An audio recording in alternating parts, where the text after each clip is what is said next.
Bonjour les amis, donc deuxième partie de la vidéo sur les risques CBRN. On a vu dans la première partie qu'on pouvait protéger tous nos organes vitaux et aussi nos voies respiratoires grâce à un masque anti-gaz.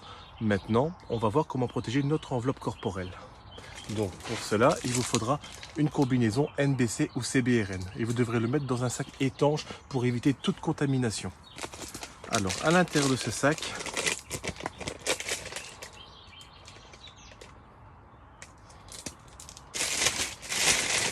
vous devez avoir une combinaison CBRN ou NBC. Alors, ce que vous devez vérifier quand vous achetez une combinaison, c'est qu'à l'intérieur, il y ait bien entendu une étiquette qui vous prouve que la combinaison est certifiée OTAN et NBC. Voilà. Alors, vous devez avoir également des gants. Donc des gants certifiés OTAN et aussi qui sont CBRN ou NBC. Donc ils doivent être résistants à toute attaque chimique, bactériologique, radiologique et nucléaire. Et vous devez avoir ce type de bottes totalement étanches pour pouvoir vous protéger au mieux. Dans l'idéal, ce n'est pas obligatoire, mais vous pouvez avoir un scotch tape étanche. Donc ça sera pour protéger au niveau de vos gants ou au niveau de vos bottes. Ça rendra la combinaison entièrement étanche. Mais ce n'est pas obligatoire parce que n'oubliez pas ce de quoi on se protège. Donc c'est tout ce qui est poussière radiologique et nucléaire. Et les attaques chimiques, souvent, c'est des particules qui sont mises sous forme de gouttelettes. Et automatiquement, ça va déperler sur la combinaison, sur vos bottes. Donc, il n'y a pas vraiment de risque que ça rentre à l'intérieur de la combinaison. Alors, comment mettre ce type de combinaison? Donc là, vous voyez, je suis en tenue civile. Donc là, j'étais tranquillement chez moi. Et à un moment donné, il y a un avion qui passe, donc un avion militaire. Il arque un gaz. Ou alors je vois une brume très épaisse arriver vers nous, parce que voilà, on vient d'entrer en guerre. Ou alors on voit un flash très puissant dans le ciel, et donc ça doit nous alerter. Alors pour mettre les combinaisons, c'est assez simple. On ouvre, et là, avec les chaussures directement, on ne s'embête pas. On met les chaussures.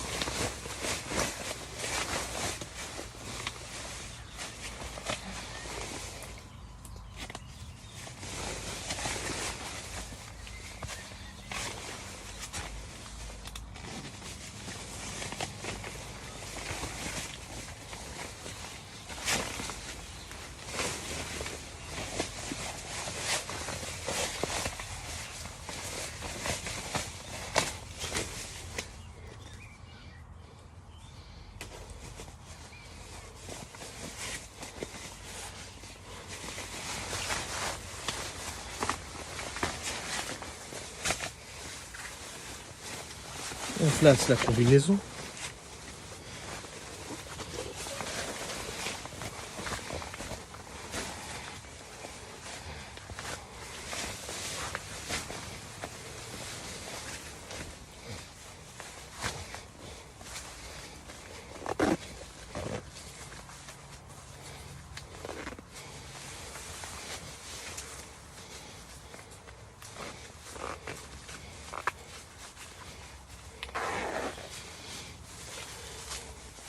On referme bien la combinaison le mieux possible. Et on ferme bien jusqu'au dessus. Donc oui, un truc important, on aura mis le masque anti-gaz avant la combinaison. Ensuite, ce type de bottes c'est génial parce que les chaussures vont rentrer directement. Donc, ça s'ouvre, vient placer le pied directement à l'intérieur. Donc une fois mise, on vient relever le pantalon, on serre la botte et on met le pantalon au-dessus.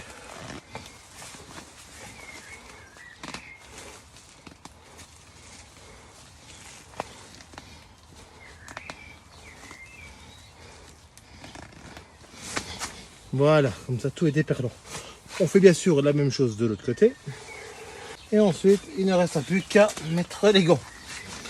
Donc pour ceci, on fait la même chose, on relève la manche. On met le gant.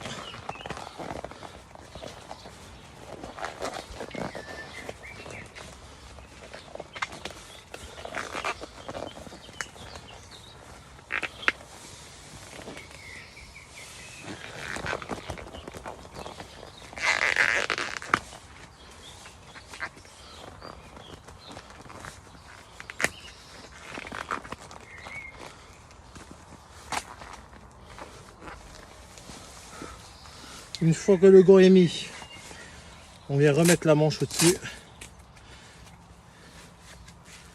et on vient fermer.